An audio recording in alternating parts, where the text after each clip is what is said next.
You all know what a big impact the speech team at Valley College has had on my life.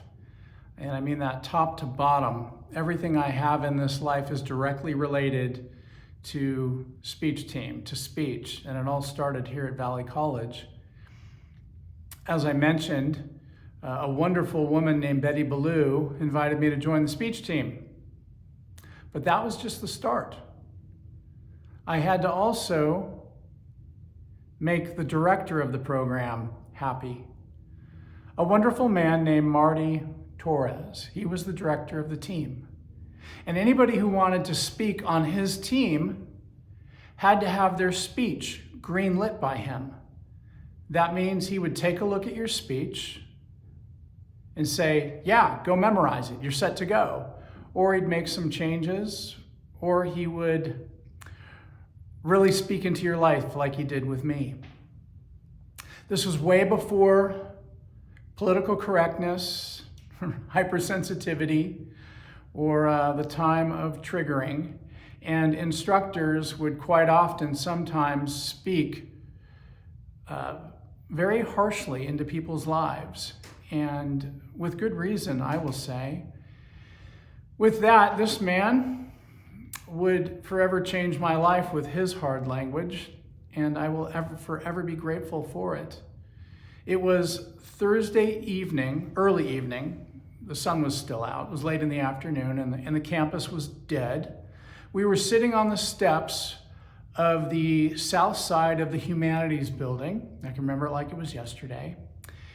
And again, way before political correctness, so the campus was dead, and that's why I think Marty thought it was okay for him to be sipping, I will say, vodka out of his coffee cup and blowing hand-rolled cigarette smoke into my face as he took a look at my speech. So he's got my speech in his hand, and he's looking at it, and he's looking at me, and he's looking at the speech, and he's looking at me. He's got a perplexed look on his face. He puts the vodka down and tosses the cigarette and looks at me and says, "Kid, are you mentally challenged or something?" And he didn't say mentally challenged. He used the R word. It rhymes with guarded. And I just thought to myself, my goodness, I'm looking at this professor who just called me mentally challenged. And I said to him, no, I'm not mentally challenged.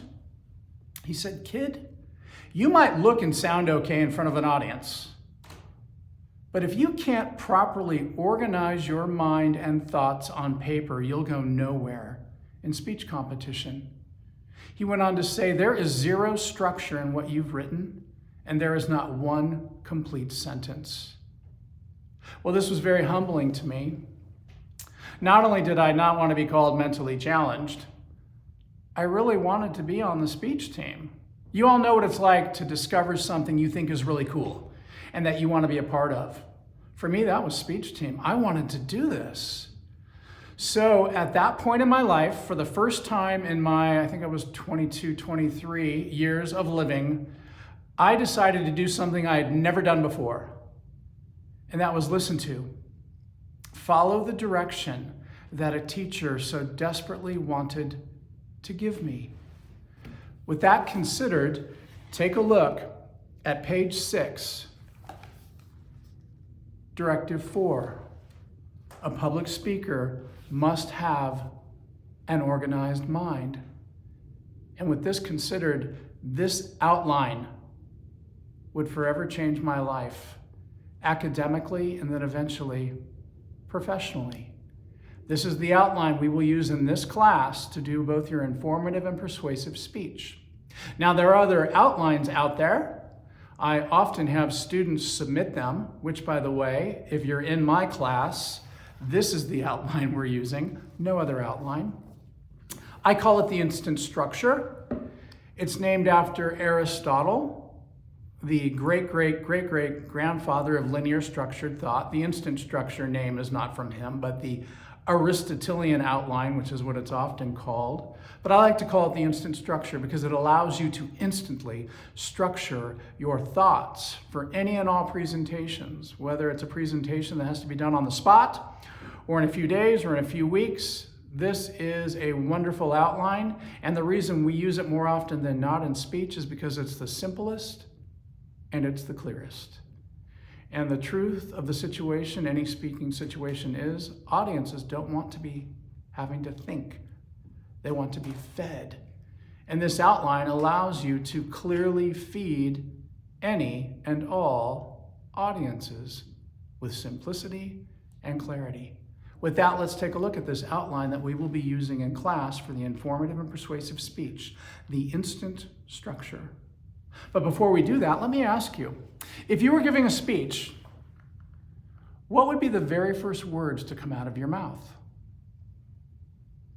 Or if you have recently given a speech, can you recall what were the very first words to come out of your mouth? Often the words might be something like, "Good afternoon, everyone." "Good evening." "Good morning." "Hi, my name is." "Today we're going to talk about." That is how 99% of speakers would start a presentation. And that's okay. But let me ask you a question. Do you want to be just okay when you're leading a room? Or do you want to be great? I assume you want to be great. And anytime I'm working with a student, I assume they want to be great. So with that, I want to encourage you for forevermore to know and understand that the introduction is your one opportunity to make an impression. It's your one opportunity to grab the audience's attention and make them want more of you. You never ever want to open with a cliche. Never, number one, never use cliches. Never, number two, never introduce your introduction. What I mean by that is if you're going to tell a story, just tell it. Don't tell us what you're going to do. Think Nike Swish, just do it. The introduction is your one opportunity to make a first impression. The introduction is also called an attention getter, a grabber, or a teaser. I like to think of it as a movie preview. What happens if you show up to the movies on time? You get about 45 minutes worth of previews. Previews that if the director, producer, editor, whoever has done their job, they show you anywhere from 30 seconds to 2 minutes of something that makes you want to what? Come back and watch the movie. Purchase a movie ticket. Well, that's what your introduction should do. It should make us want more of you. The speaker must purpose to grab the audience's attention. Anything can be employed: a short story, quotation, question, poem, song lyric, statistic, visual aid, something, anything that will grab the audience's attention and make them want more of you. Introductions for our purposes, for the length of our speeches, should be anywhere from 30 to 60 seconds in length. Right now I'm going to share with you my favorite introduction. And it came from a class I taught at Cal State Los Angeles, fall 1995. A class that met at 7:30 in the morning, Monday through Friday. To be anywhere in East LA at 7:30 in the morning, you've got to leave like 3 in the morning to be there on time. I was always so impressed by this young lady who was always on time to class. And she always looked like she was ready for the nightclub. Anyways, she's standing in front of the class, and she's holding a brown paper bag. And she looks at the class and says, "It's soft, it's wet, it's warm."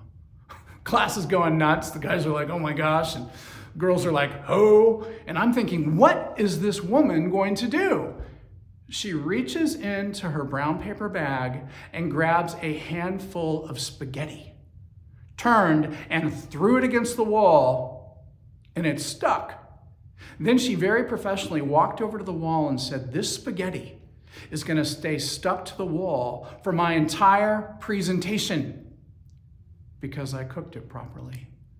Today, we are going to learn how to properly prepare pasta. She took an absolutely nothing topic and made it great with her introduction. How many years ago now? When I was almost 30 years ago now is when I had that young woman in my class. Guarantee you anybody from that class, if they remember anything from that class, they remember Spaghetti Girl. Now, if she had walked up to the front of the room and said, today we're going to learn how to make pasta, I wouldn't be talking about her right now, and she wouldn't have gotten any points for giving a proper introduction. But she earned those points. She seduced us, and then she threw spaghetti at the wall. Then she gave us her topic. In this class, delivered in a very declarative thesis. Take a look at the next point on your outline, the thesis. Her thesis was, today we're going to learn how to properly prepare pasta. Then she gave us a clear preview. A preview is a roadmap, your plan for addressing the topic. First, we're going to learn about the history of spaghetti. Then we're going to take a look at where it's from. And finally, I will share with you one of my favorite recipes. Moving on to the body. Point 1, the history of spaghetti. Point 2, where it came from. Point 3, some of her favorite recipes. All I'm doing is following these directions and using outspoken Spaghetti Girl as an example. Now notice what it says between point 1 and point 2 with big uppercase bold lettering. Transition. Transitions are the foundation of clarity. They are the tools we use to carry our audience so they don't have to think. You can also think of them as signposts, like there's signs on streets to help us with the directions. These signposts, transitions, help to carry the audience. And they do that by offering internal summaries and previews. That's what makes a transition complete, both a summary and a preview. Think of it this way. Now that we've taken a look at A, let's move on to B. Now that we've taken a look at 1, let's move on to 2. Now that we understand the history of spaghetti, let's take a look at where it's from.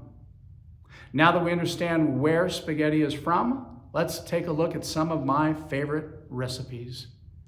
And then following the content, the body points delivered properly, you simply restate your thesis. If your thesis was, today we're going to learn how to properly prepare pasta, your thesis might sound like, today we've learned how to properly prepare pasta. And then you would give a summary. First, we learned about where spaghetti is from. Actually, first we learned the history of spaghetti.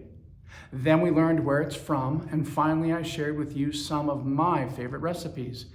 And then, for the conclusion, you want to do something that will make us remember you. Spaghetti Girl simply walked over to the wall and pulled off a piece of spaghetti and said, because it's properly made, now I'm going to eat it.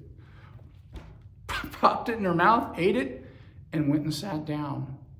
She didn't say, thank you, I'm done, or look at me and say, that's all. She left us with a proper conclusion. I will argue the conclusion is the second most important part of any presentation. The introduction is your one opportunity to make an impression and grab our attention. Your conclusion is your final opportunity to leave us thinking. You always want to do something to make us remember you. With that, take a look at the bottom blue box. I love these words from King Solomon, considered by many historians to be the wisest person that ever lived. Whoever restrains his words has knowledge. The definition of restrain is to keep under control. That is what a public speaker, and I will add any effective communicator, must purpose to do, is have an organized mind. With that, turn the page to page 7. There you have an example of the outline used for California real estate. Now turn to page 8. There you have an example of the outline used for the opening statements in a murder trial. Turn to page 9. There you have the outline used for a presentation about Six Flags Magic Mountain. Now, turn to page 10. There you have a blank outline. This is the outline that you will use for your presentations. And to make sure you properly employ it, I suggest you cut and paste this and then simply fill it in for your presentations. Look at what it says at the bottom. Own the burden of your success. This is so incredibly simple. but only if you use it. And again, you're in this class, not other classes. Do not submit outlines from other classes. There are other outlines, but this is the one we're using in this class. Don't be one of those students that submits to me another outline. Outlines that often look great, but they're not what we're doing in this class. With that, I want to leave you with an acronym that I constantly preach to my own kids. Wised Up K. Before I tell you the words, I'll just give you a little quick background. I love reading Proverbs, and in the Proverbs, there's all kinds of words that seem to be used interchangeably with regards to intelligence. One day I decided to get out my Oxford College Dictionary and look up all the words, and I discovered they all had a variety of definitions, but definitions that were often very different, definitions that I really appreciated. So I created an acronym so I could remember them and think about them and hopefully employ them in my life for most situations. Wised Up K. W stands for wisdom. I stands for insight. S stands for sense. D, discernment. U, understanding. P, prudence. And K, knowledge. Wised Up K. Wisdom. Just because you have the sense to understand something doesn't mean you are always wise enough to do it. I guarantee you this is easy to understand. I want to challenge you to be wise enough to employ it. I stands for insight. The definition for insight I like is able to identify the truth. Now, on most college campuses, people, there's no such thing as truth. There is such thing as truth. I challenge you tonight to watch the sunset. And then I challenge you to get up tomorrow and watch it come back up. And you'll be blessed by it. And the truth of the matter is, for our class, this is the outline we're using. And there's also other things that are true in our class, like points and grades. Sense.